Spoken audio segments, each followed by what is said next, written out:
एक बार की बात है, किसी गांव में एक साधु बाबा रहा करते थे।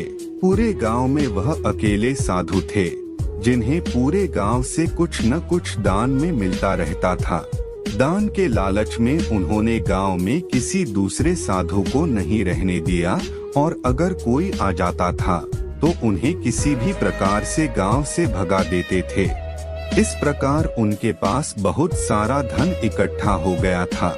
वहीं एक ठग की नजर कई दिनों से साधु बाबा के धन पर थी। वह किसी भी प्रकार उस धन को हड़पना चाहता था। उसने योजना बनाई और एक विद्यार्थी का रूप बनाकर साधु के पास पहुंच गया।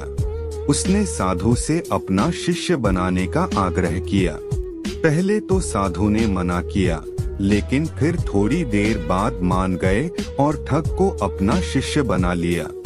ठग साधु के साथ ही मंदिर में रहने लगा और साधु की सेवा के साथ साथ मंदिर की देखभाल भी करने लगा। ठग की सेवा ने साधु को खुश कर दिया, लेकिन फिर भी वह ठग पर पूरी तरह विश्वास नहीं कर पाया। एक दिन साधु को किसी दूसरे गांव से निमंत्रण आया और वह शिष्य के साथ जाने के लिए तैयार हो गया।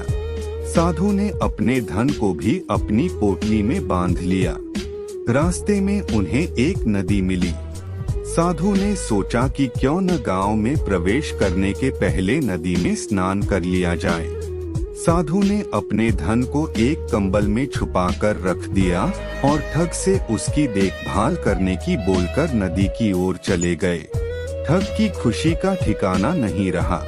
उसे जिस मौके की तलाश थी वो मिल गया। जैसे ही साधु ने नदी में डुबकी लगाई, ठग सारा सामान लेकर भाग खड़ा हुआ।